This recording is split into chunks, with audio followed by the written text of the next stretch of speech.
Okay, so it's that time of year again, isn't it?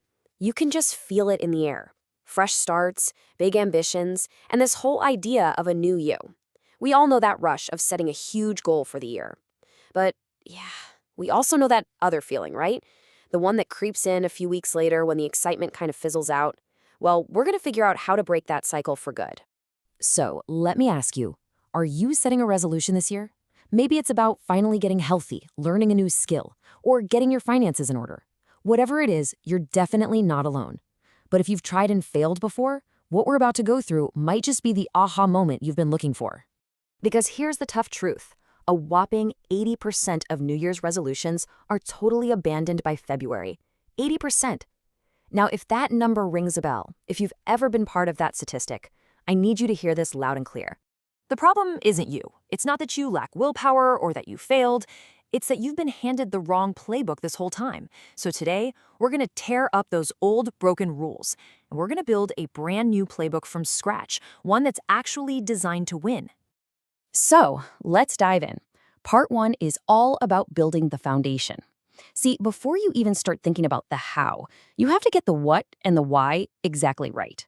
This is all about the psychological groundwork. First things first, we've got to figure out if you have a should goal or a want goal. A should goal is something you feel like you ought to do, you know? Maybe it's pressure from family or what you think you're supposed to want. But a want goal, that comes from inside. It's something that genuinely lights you up. And trust me, when the going gets tough, that internal fire is what's going to keep you going, not some external pressure. And that leads right into finding your deep why. A goal like I want to lose weight is, well, it's pretty shallow. It doesn't have much staying power. But the real question is, why do you want that? Is it because you want more energy to chase your kids around the park? To feel confident and strong? That's your deep why. And that is what will pull you through on the days you feel like giving up. This is a really powerful shift in thinking. Instead of obsessing over just the outcome, like a number on the scale, focus on the identity you want to build. So don't just say, I'm going to lose 20 pounds. Instead, tell yourself, I am a healthy person. Every time you go for a walk or choose a healthy meal, you're casting a vote for that new identity. It's a much more profound and lasting way to change. Okay, moving on to part 2, the blueprint. Now that our foundation is solid, we can start designing a real, practical system for success. This is where we turn those big ideas into actual, concrete actions. I absolutely love this quote from James Clear. He says, "You do not rise to the level of your goals, you fall to the level of your systems." This is so true. Your good intentions, your motivation, they're just not enough on their own. The real secret isn't dreaming bigger, it's building better systems, those daily routines that make your progress practically automatic. And a key part of any good system is the SMART framework.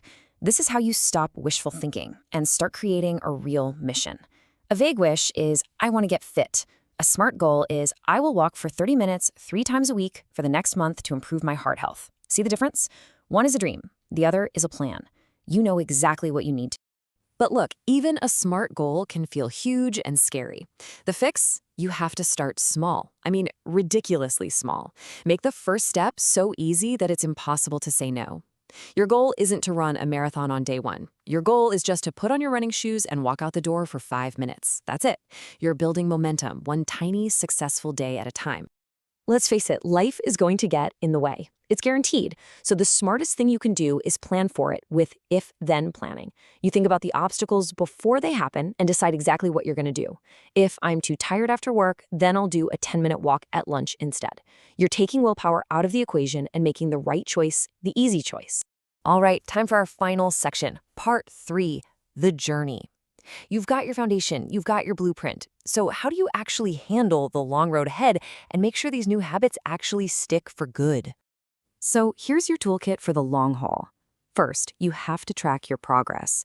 Seeing those check marks on a calendar makes your wins tangible, and it's a huge motivator. Second, build in some accountability. Tell a friend who will actually support you. It's way harder to skip a workout when you know someone's going to ask you about it. And finally, celebrate the small wins. Acknowledge your hard work and reward yourself. You've earned it. But let's be real here for a second.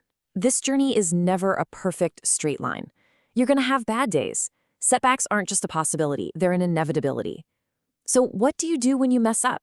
When you completely miss the mark for a day? You have to drill this mantra into your head. Progress, not perfection. One bad day doesn't wipe out a month of good ones. The biggest reason people fail is this all or nothing thinking. A slip-up isn't a failure. It's just data. It's a chance to learn what went wrong so you can adjust your plan. This leads to a super simple but incredibly powerful rule. Never miss twice. Look, anyone can have a bad day. It happens. That's an accident. But missing 2 days in a row, that's the start of a new habit you don't want. So no matter what, just get back on track the very next day. Even if it's just a tiny action, that one act can save your entire resolution. And that really brings us to the most important point. Forget about waiting for January 1st. This journey doesn't start next week or tomorrow. It starts right now. So I'll just leave you with this one question. Thinking about your goal, what is the one tiny, almost laughably small step you can take today to get started?